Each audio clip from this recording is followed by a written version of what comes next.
अभी थोड़े दिन पहले राहुल गांधी झूठ बोल रहे थे और ये बाकी साथ दे रहे थे कि हमारी सरकार बनाओ तो हम गरीबी दूर कर देंगे, खटाखट खटाखट। अरे तुम कहां से गरीबी दूर कर दोगे भैया? तुम अपने खानदान में तो देख लो, तुम्हारी मम्मी ने 10 साल सरकार चलाई, 2004 से 14 तक। तुम्हारे पापा ने सरकार चलाई 5 साल, 17 साल तुम्हारी दादी ने सरकार चलाई, 18 साल तुम्हारे नाना ने सरकार चलाई, सब मिला के 55 साल तक सरकार चली और उनसे गरीबी दूर नहीं हुई। और ये झूठ के पुलिंदे ये कह रहे कि मैं गरीबी दूर कर दूंगा। जनता रोटी खाती है या घास खाती है? आपके तो दुर्भाग्य से ये मुहावरा बोलने में खतरनाक लगता है, पता नहीं किस कारण से। आज दुर्भाग्य की बात है, मैं आज ये बात आपके सामने बोल रहा हूं कि कांग्रेस के लोगों ने 5 पीढ़ी तक झूठ बोला और दूसरे की भी नई पीढ़ी आ गई है, ये सब हमारा उपयोग कर रहे हैं। 4 तारीख को मनेर का लड्डू मुझे बताया, मेरी हेलीकॉप्टर में रख दिया है, अभी जाने के बाद आपके लड्डू का मजा लूंगा, लेकिन असली टेस्ट तो 4 तारीख के बाद आएगा। कृष्ण के साथ हमारा संबंध जुड़ जाए तो हमको लगता है कि हमारे सारे जन्म अपने आप सफल हो गए, अपने आप आनंद में डूब जाता। अब पता नहीं क्या दौर है, कैसा समय है। चुनाव की बेला में जब हम बात कर रहे हैं तो आज अपने बीच में से कई अलग अलग विषय आ रहे हैं, एक के बाद एक। मैं बाबा महाकाल की धरती से आता हूं, तो एक बार बाबा महाकाल का भी जयकारा लगा, बोले महाकाल महाराज की। ये काल की नगरी है, महाकाल की नगरी है, इसको समय की नगरी भी बोलते हैं। और ये पूरे देश का समय बदल रहा। राम कृपाल जी ने आपसे तीसरी बार सांसद होने का आशीर्वाद लिया। राम कृपाल जी आपको तीसरी बार सांसद बनाने के लिए तो आशीर्वाद दे ही रहे हैं, ये उससे बड़ा मौका है। यहाँ माननीय चिराग जी है, इनके पिताश्री भी साथ में मंत्री रहे हैं, लेकिन ये जो लोकतंत्र का वर्तमान का समय है, इस समय ने कुछ अलग करवट ली है। इस करवट को हमको पहचानने की जरूरत, लोकतंत्र में दोनों पार्टी के लोगों को देखने की जरूरत, दोनों पार्टी की अच्छाई बुराई को देखने की जरूरत। और मैं तो खास करके आज इस पूरे देश के अंदर घूम घूम करके इस बात को बोलता भी हूं कि माननीय मोदी जी ने कहा है कि सबका साथ सबका विकास, सबका साथ सबका विकास। तो ये बोलने के लिए होना चाहिए कि करने के लिए होना चाहिए? करने के लिए। 15% से ज्यादा आबादी तो यहाँ मेरे अपने समाज की है और पूरे देश में इतनी बड़ी आबादी है, लेकिन कांग्रेस सहित ये जितने परिवारवादी पार्टी वाले हैं, इनके यहाँ जब भी कोई बड़ा पद मिलेगा तो इनके घर के बाहर भी देने को तैयार, इतने कंजूस है।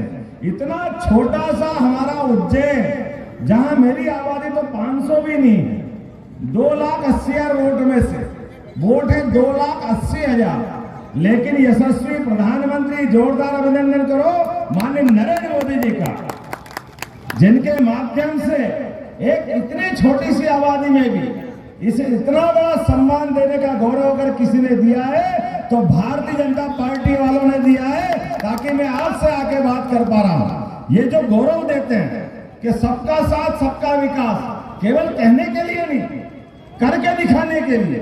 और स्वयं मोदी जी का जीवन भी देखो, एक ऐसे छोटे से सामान्य परिवार से निकल के आता है, गरीब परिवार से निकल करके आता है। और ये घमंडिया लोग कब से घमंड करते हैं? जब उनके परिवार से निकल करके चाय बेचते हुए उनका परिवार आगे बढ़ा, तो क्या गरीब आदमी चाय बेचते हुए देश का प्रधानमंत्री नहीं बन सकता? क्यों नहीं बन सकता है? बिल्कुल बन सकता है। जोरदार अभिनंदन करो, ये भारतीय जनता पार्टी का ही महत्व है। ये देश के सभी गरीब परिवारों का सम्मान है। क्यों नहीं होना चाहिए गरीब परिवार का बच्चा प्रधानमंत्री?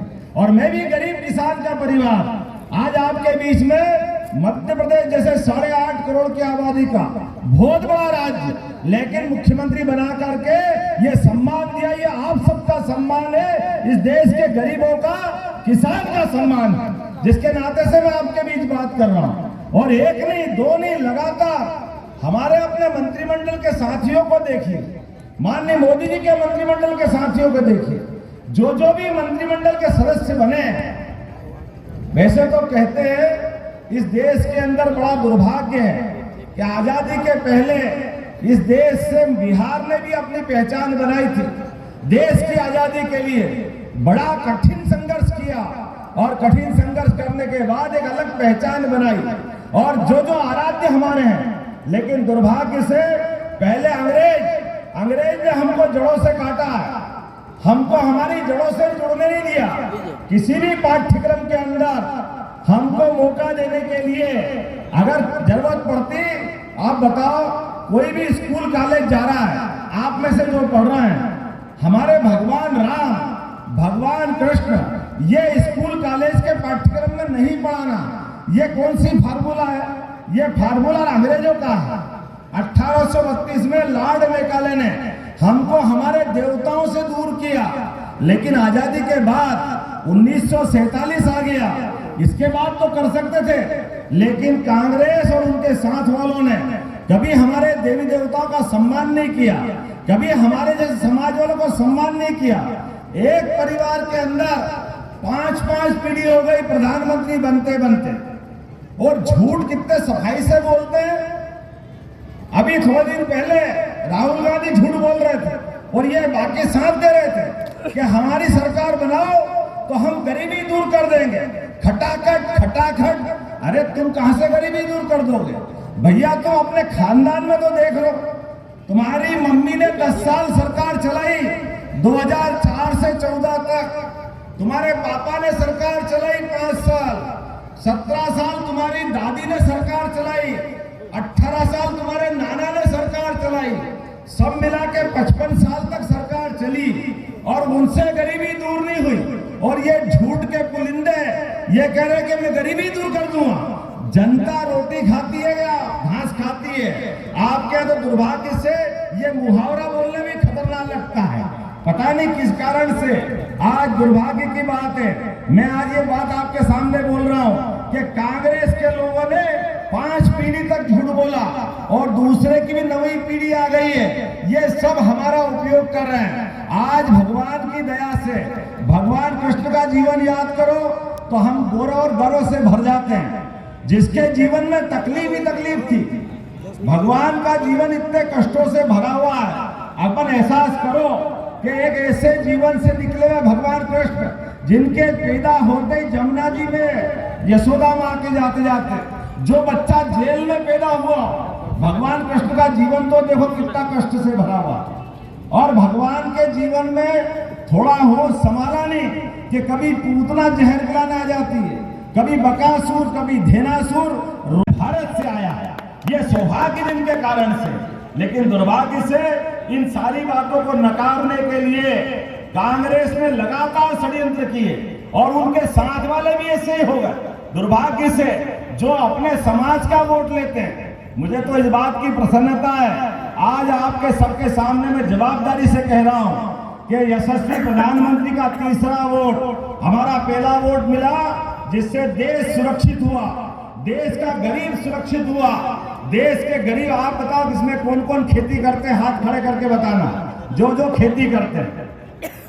अब आपके सबके खाते में 6-6 हजार रुपए आते कि नहीं आते खेती वाले के? जोरदार ताली बजा के बताओ, पहली बार खेत के किसानों के लिए पैसा देने का काम अगर किसी ने किया तो यशस्वी प्रधानमंत्री ने किया। खेत में काम करने वाला किसान या सीमा पे जवान, दोनों को समान रूप से देखने का काम अगर किसी ने किया तो नरेंद्र मोदी की सरकार ने किया। इसके पहले इनकी सरकार रही, इन्होंने कभी इस तरफ ध्यान नहीं दिया। मुझे तो इस बात की प्रसन्नता है कि हमारे अपने प्रधानमंत्री ने जिस प्रकार से शिक्षा नीति के अंदर मेरे को मौका दिया, प्रदेश को मौका दिया, देश को मौका दिया। हमारे मध्य प्रदेश के पाठ्यक्रम के अंदर अब भगवान राम और कृष्ण के सारे विषयों को हमने कॉलेज और स्कूल की शिक्षा का हिस्सा बना दिया। बोलो, बनाना चाहिए कि नहीं बनाना चाहिए? अरे हमारे भगवान के जीवन के प्रसंग हम नहीं बताएंगे तो कौन बताएगा? ये मौका आना चाहिए कि नहीं आना चाहिए? और अभी आप देखो, अभी तो अयोध्या में भगवान राम मुस्कुरा रहा है, मुस्कुरा रहा कि नहीं मुस्कुरा रहा है? बोलो जय जय श्री राम। कितना अच्छा लगता है, आपका नाम राम कृपालु है। अगली पीढ़ी का नाम हम कृष्ण कपालू भी रखना चाहेंगे। बोलो ताली बजा के बताओ, गोपाल कृष्ण को याद करना चाहिए कि नहीं करना चाहिए। जब अयोध्या में आनंद आ गया, भगवान महाकाल का, महालोक का आनंद आ गया। मैं उज्जैन से आता हूं, वो ये सब आया, इसका एकमात्र कारण नरेंद्र मोदी, दूसरा कोई कारण नहीं। नरेंद्र मोदी जी की सरकार ने ये सब काम करके दिया है। अरे दूसरे तो इतने छोटे मन के हैं कि ये आज भी अयोध्या जाके दर्शन करने को तैयार नहीं। भगवान के साथ कभी कोई ने, आपने फोटो देखी क्या इनकी? किसी ने देखी क्या? और जिनने सरकारें चलाई 3-3, 4-4 बार, वो भी कभी मथुरा लेगा क्या आपके यहाँ पे? वोट मांगने तो आ जाते हैं। आप में से किसी को ले गए, बताया कि कृष्ण भगवान मथुरा के भी हैं? किसी को बताया? कृपालू जी, राम कृपालू जी, किसी को ले गए क्या? भगवान कृष्ण ने क्या बिगाड़ा है? आपकी बार तो वोट हमको जरूर मोदी जी को देना है, क्योंकि योगी जी मोदी जी के माध्यम से हमने देखा, अभी जो मैंने कहा उसको जवाबदारी से कहूंगा, मोदी जी ने अभी लगभग 2 महीने पहले ही द्वारका के अंदर, अब द्वारका किसके नाम से जानी जाती है बताओ भाई? किसके नाम से जानी जाती है? किसके नाते से जानी जाती है? और भगवान के मुकुट पे क्या शोभायमान होता है? काय से शोभा होती है? भगवान का मुकुट काय का है? जरा जोर से बोल के बता, काय का है? आप बताना किसका है?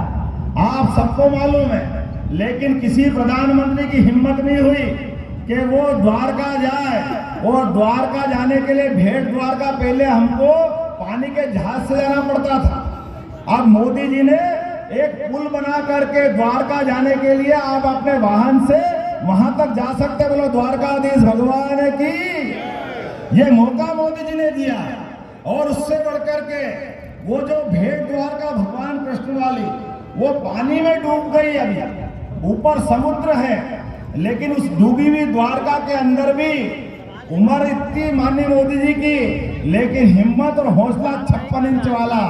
तो पानी के अंदर डुबकी लगा करके गोपाल कृष्ण के लिए अपनी बार वोट दे करके एक बार फिर मोदी जी के माध्यम से राम कृपाल जी को दिल्ली भेजे और धूमधाम से गोपाल कृष्ण को मुस्कुराने का मौका दे।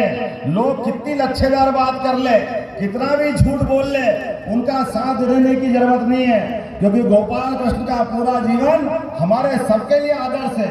भगवान राम का जीवन हम सबके लिए आदर्श है। आप धूमधाम से लड्डू तैयार रखना। 1 तारीख के दिन के बाद 4 तारीख को मनेर का लड्डू मुझे बताया, मेरी हेलीकॉप्टर में रख दिया है।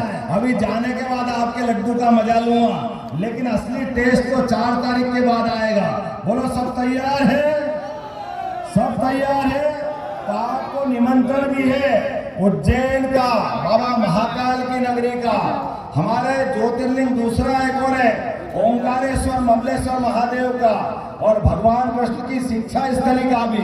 हम और आप सब मिल करके एक बार फिर मोदी जी की सरकार बनाए। और ये चिराग पासवान जी भी हमारे साथ है, और ये कृपालू जी भी हमारे साथ, राम कृपालू जी, पूरी पार्टी साथ है। बोला हम सब एक बार फिर विजय का संकल्प करने के लिए तैयार है? तो मेरे साथ बोलो, भगवान गोपाल कृष्ण भगवान की, प्रभु रामचंद्र महाराज की, भारत माता की, भारत माता की। बहुत बहुत धन्यवाद। भारत माता की जय। लाइव बिहार YouTube पर सब्सक्राइब और Facebook पर लाइक जरूर करें।